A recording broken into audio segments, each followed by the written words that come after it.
Hello everyone, this is Lim AK here, and I'm playing a little bit of Dear Esther, and I'm saying that one in the loosest sense of the word playing. It'll make a bit more sense when I start it. So you can see here there are 4 chapters that take it from probably about midday to, well, sometime at night. But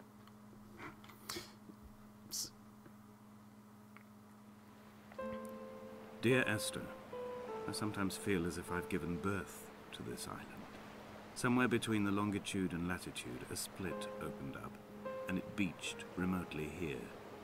No matter how hard I correlate, it remains a singularity, an alpha point in my life that refuses all hypothesis.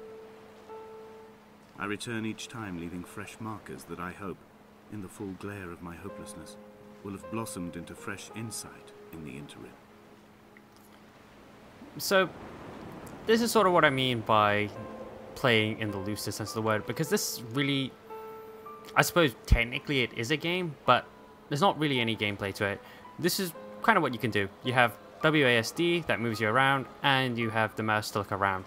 Basically, nothing else does anything other than obviously bringing up the menu. And I suppose when you go indoors, sometimes a flashlight goes off.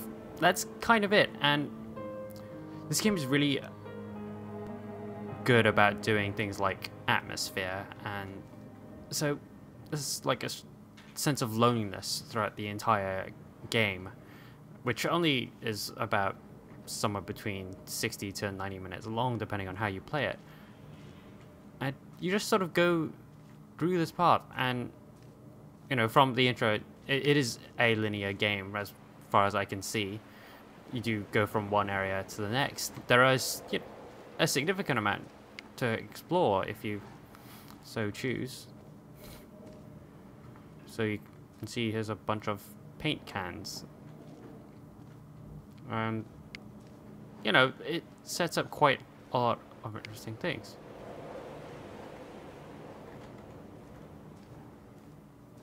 You know, here's this empty lighthouse. And got some scribbles on the wall around that are relevant to the story, but they don't really become apparent until much later. And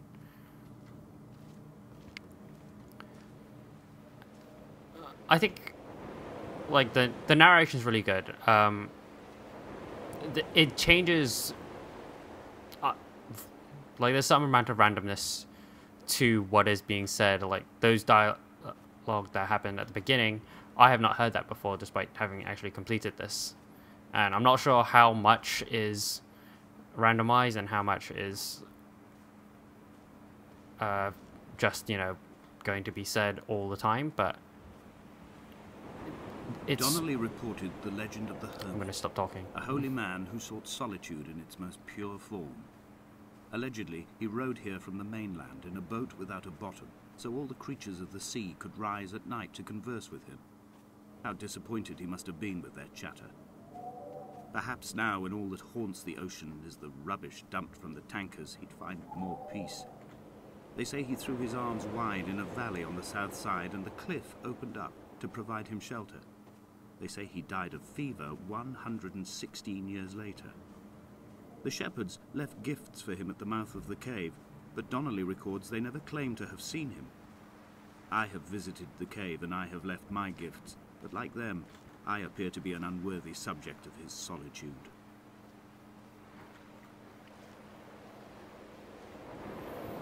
So yeah, there are like routes like that that are, you know, they just lead you to a dead end. But it's interesting to sort of see what's going to be said when you go to explore all these places, because as far as I can tell, there is dialogue associated with many places on this lovely little island. And I should probably mention, this game looks really good.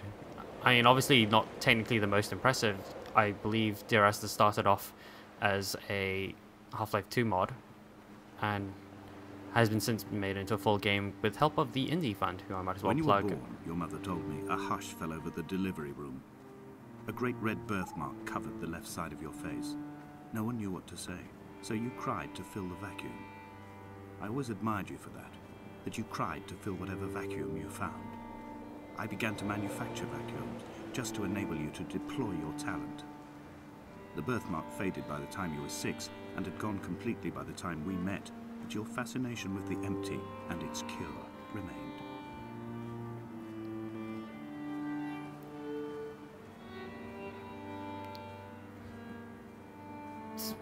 Also, another thing I should probably note is that this game doesn't give you any direction. You're literally just reading Donnelly by the weak afternoon sunlight. He landed on the south side of the island, followed the path to the bay and climbed the mount. He did not find the caves, and he did not chart the north side. I think this is why his understanding of the island is flawed, incomplete. He stood on the mount and only wondered momentarily how to descend. But then, he didn't have my reasons.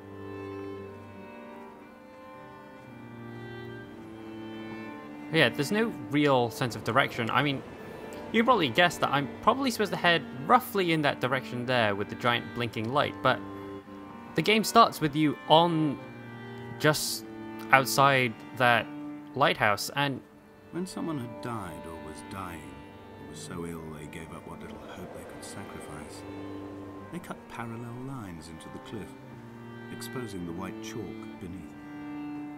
You could see them from the mainland or the fishing boat, and know to send aid or impose a cordon of protection, and wait a generation until whatever pestilence stalked the cliff paths died along with its hosts. My lines are just for this, to keep any would-be rescuers at bay. The infection is not simply of the flesh. The game literally just starts you outside that lighthouse, and when I first tried it, I didn't actually realize I could just move. I got almost to the end of his first little dialogue speech. I quote speech. directly, a motley lot with little to recommend them. I have now spent 3 days in their company. That is, I fear, enough for any man not born amongst them. Despite their tedious inclination to quote scripture, they seem to me the most godforsaken of all the inhabitants of the Outer Isles. Indeed, in this case, the very gravity of that term, forsaken by God, seems to find its very apex. It appears to me that Donnelly, too, found those who wander this shoreline to be adrift from any chance of redemption. Did he include himself in that, I wonder? Yeah. At the beginning, I basically didn't realize I could move, so I just sort of stood there for most of the dialogue before I actually pressed anything on my keyboard to actually move about and just, oh wait, I can totally move. But dear Esther, I met Paul. I made my own little pilgrimage. My Damascus, a small semi-detached on the outskirts of Wolverhampton. We drank coffee in his kitchen and tried to connect to one another.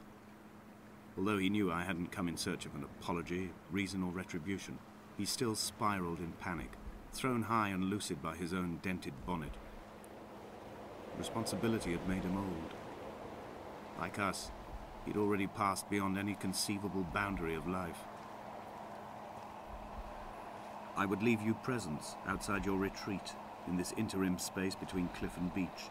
I would leave you loaves and fishes, but the fish stocks have been depleted and I've run out of bread. I would row you back to your homeland in a bottomless boat, but I fear we would both be driven mad by the chatter of the sea creatures.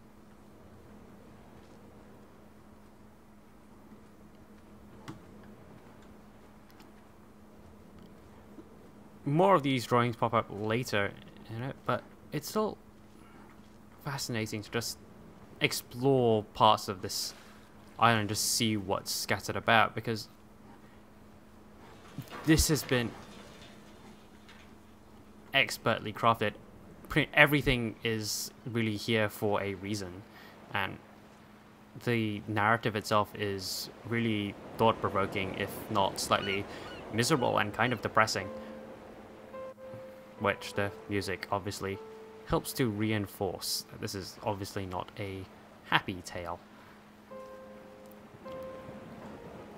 Well, I'm just going to walk a little bit further on here and see if I can trigger one more dialogue, but I don't want to show a huge amount more of this game because it's something that's really much best experienced firsthand, which comes to the part where this game is kind of going for like £7 or like $10 or something like that, And, you know, it's for a 90-minute game, which is, well, devoid of gameplay, given that I think I read a quote somewhere that is pretty much like, press E to do nothing. I'm convinced I'm not alone here, even though I'm equally sure it is simply a delusion brought upon by circumstance. I do not, for instance, remember where I found the candles, or why I took it upon myself to light such a strange pathway. Perhaps it is only for those who are bound to follow. I don't know who to attribute the press E to do nothing quote to, but I'm not going to guess, because I'm probably going to be wrong, but it's very, very apt. So, I think I'm going to leave us here in this stone circle, and just possibly face us at this chemistry book. Again, this is a really beautiful game, air quotes, and is really worth playing. Is it worth £7? Depending on who you are, probably, but if you've watched this, chances are you'll figure out if this game is for you or not. But so this is LimAK. Thanks for watching. This has been a weird game, but thanks. Bye.